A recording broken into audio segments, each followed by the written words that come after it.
Assalamualaikum warahmatullahi wabarakatuh. Pelajaran kita hari ini pelajaran fikih, pelajaran yang kedua tentang minuman halal dan minuman haram. Minggu lalu kita sudah pelajari tentang minuman halal. Sekarang kita akan lanjutkan pelajaran kita tentang minuman haram. B. Minuman haram. 1. Pengertian minuman haram. Minuman haram adalah jenis minuman yang dilarang oleh Allah dan Rasul-Nya. Minuman yang ditegaskan keharamannya ada oleh Allah Subhanahu wa taala di dalam Al-Qur'an adalah khamr. Khamr adalah semua jenis minuman yang memabukkan. Semua yang memabukkan adalah khamr dan semua khamr hukumnya haram. Jadi aturan yang menjelaskan tentang minuman halal dan minuman haram itu dijelaskan oleh Allah di dalam Al-Quran dan hadis ya.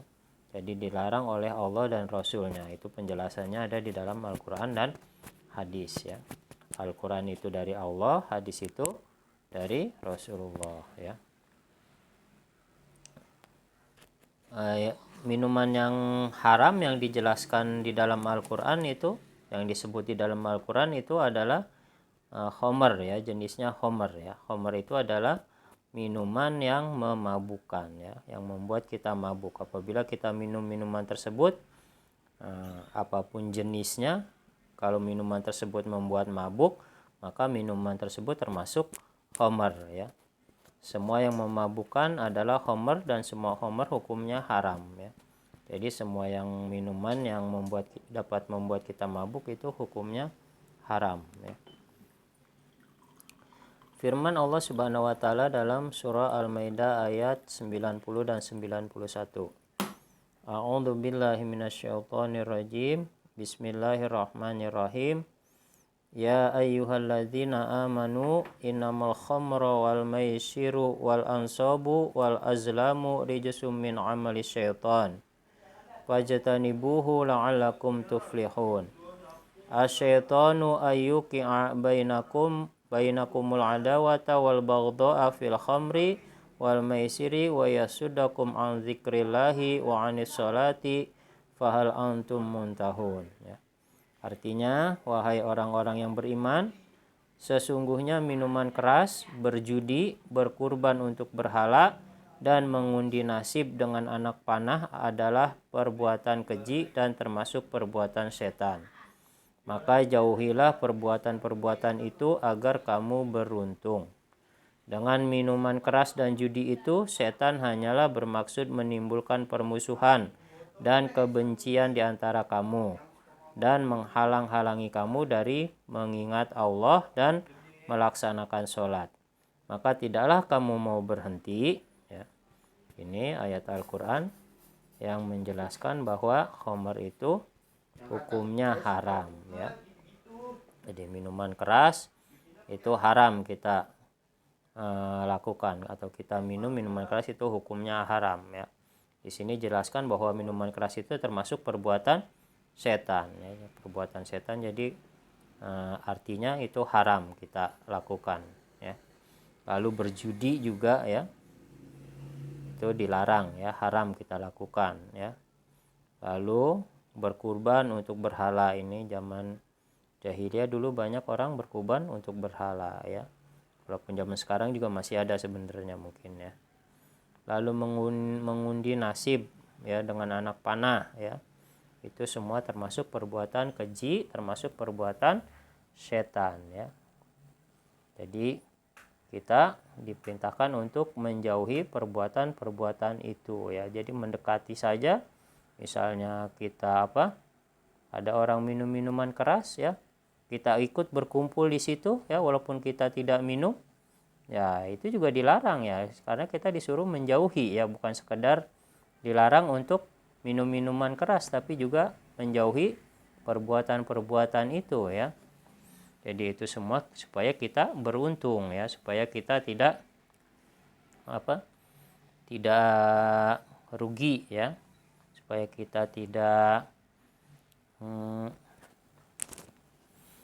supaya hidup kita tidak susah ya, supaya hidup kita baik-baik ya. Dengan minum minuman keras dan judi itu setan hanyalah bermaksud menimbulkan permusuhan dan kebencian di antara kamu ya. Biasanya kalau orang yang mabuk itu ya biasanya sama-sama mabuk sama teman sendiri, kadang-kadang itu bisa saling membunuh, bisa saling salah paham ya.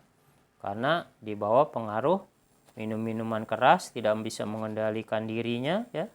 Akal sehatnya tidak berfungsi, akhirnya dengan teman sendiri itu berantem bahkan sampai saling membunuh ya. Itu yang diinginkan setan ya. Dan menghalang-halangi kamu dari mengingat Allah ya. Kita kalau kita mabuk kita nggak bisa ingat Allah, nggak bisa beribadah ya, karena dalam keadaan mabuk akalnya tidak berfungsi, tidak bisa mengingat Allah ya, tidak bisa sholat ya. Maka tidaklah kamu mau berhenti ya. Jadi kalau orang yang masih mabuk ini, orang yang suka mabuk ya, kapan kamu mau berhenti gitu, apa kamu nggak mau berhenti gitu ya. Dan untuk yang tidak pernah mabuk ini jangan sampai melakukan perbuatan tersebut, jangan sampai minum minuman keras ya atau khamar ya. Selanjutnya jenis-jenis minuman haram ya. Yang pertama, minuman yang mengandung alkohol. Minuman yang beralkohol termasuk jenis minuman yang diharamkan, walaupun minuman tersebut tidak memabukkan. Minuman yang mengandung alkohol contohnya arak dan bir ya. Jadi minuman keras atau minuman beralkohol itu yang dapat memabukkan itu haram untuk kita minum, tidak boleh kita minum ya. Walaupun misalnya minuman tersebut tidak memabukkan, ya misalnya tidak membuat mabuk karena misalnya dicampur dengan minuman yang lain atau dengan susu misalnya. Nah, itu tetap minuman tersebut tetap haram, tetap tidak boleh diminum ya kalau mengandung alkohol ya. Atau misalnya minumnya hanya sedikit ya. Kalau minum sedikit tidak mabuk misalnya ya, itu tetap haram, tetap tidak boleh ya. Walaupun sedikit ya, tidak mabuk misalnya, tapi kalau minuman-minuman tersebut mengandung alkohol dapat memabukkan. Kalau minum banyak bisa memabukkan, maka sedikitnya juga itu haram, sedikitnya juga tidak boleh diminum ya. Selanjutnya cairan najis dari binatang haram ya. Cairan yang berasal dari binatang haram seperti susu anjing, air susu kucing, atau air susu babi diharamkan untuk dikonsumsi ya. Jadi susu dari binatang yang haram ya, atau cairan dari binatang yang haram itu hukumnya haram untuk diminum, tidak boleh kita minum ya, tidak boleh kita konsumsi ya. Misalnya itu tadi susu anjing ya, misal susunya kita peres sampai kita dapat susunya ya, itu haram ya, karena binatangnya juga haram untuk dikonsumsi ya. Dagingnya juga haram, jadi air susunya juga haram ya. Jadi cairan najis dari binatang haram ya. Dagingnya haram, binatangnya haram, susunya juga haram ya. Itu ya jenis minuman haram ya. Selanjutnya minuman yang menjijikkan dan membahayakan kesehatan manusia ya. Minum-minuman yang menjijikkan dan membahayakan bagi kesehatan manusia hukumnya haram, seperti air kotor dan zat kimia beracun ya, cairan pestisida, cairan pembasmi nyamuk, dan racun serangga itu ya. Jadi menjijikkan ya, air yang kotor itu menjijikkan, itu haram untuk diminum ya, tidak boleh kita minum. Atau yang membahayakan kesehatan ya, seperti racun ya, racun serangga, cairan pembasmi nyamuk, itu haram kita minum ya. Ada orang minum kopi dicampur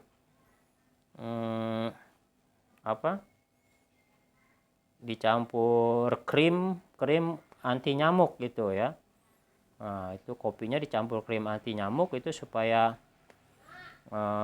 nanti kalau diminum jadi pikirannya seperti melayang-melayang gitu ya katanya ya. Nah, dapat memabukkan. Nah, itu juga haram karena selain memabukkan itu membahayakan ya. Bisa mengakibatkan kematian ya. Jadi itu hukumnya haram ya.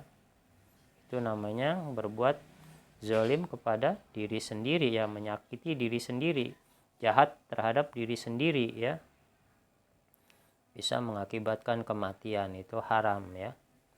Jadi minuman menjijikkan, membahayakan kesehatan manusia ya. Lalu yang keempat yaitu air najis atau air yang terkena najis ya.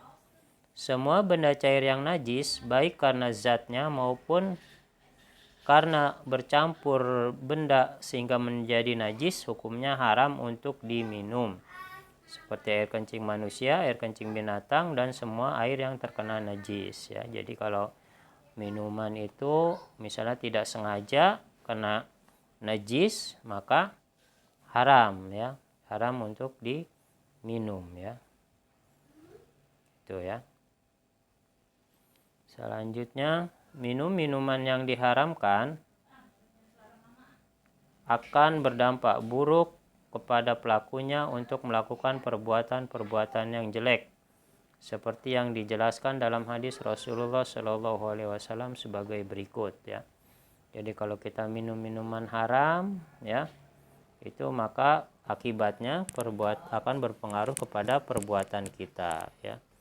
Jadi perbuatan kita juga akan buruk ya, akhlak kita jadi jelek karena kita tidak bisa mengendalikan perbuatan kita ya. Jadi cenderung apa yang kita lakukan itu sesuatu yang tidak baik kalau kita minum minuman yang haram ya. Hadis Nabi yang pertama yaitu Bismillahirrahmanirrahim, la tasrabul khamra fa innaha miftahu kulli syarr ya. Rawahu Ibnu Majah ya. Artinya janganlah meminum homer karena ia adalah kunci setiap kejelekan ya. Kenapa kunci setiap kejelekan? Karena dengan meminum minuman homer, minuman yang memabukkan, itu kita tidak dapat mengontrol perbuatan kita, tidak dapat mengendalikan tingkah laku kita, akal pikiran kita tidak berfungsi, akhirnya kita melakukan perbuatan jelek yang lainnya ya. Ya. Itu pernah diceritakan pada zaman Bani Israel ada seorang pendeta ya, karena ingin dapat beribadah dengan khusyuk ya, dia diajarkan oleh iblis untuk berbuat dosa ya, kemudian setelah itu taubat supaya ibadahnya semakin baik ya, kata iblis itu ya. Kemudian dia ada 3 pilihan ya, misalnya apakah dia mau minum minuman keras, ataukah dia mau berzina, atau dia mau membunuh ya. Pendeta tersebut berpikir kalau dia membunuh dia akan menyakiti orang, akan merugikan orang lain ya, akan berbuat dosa kepada orang ya.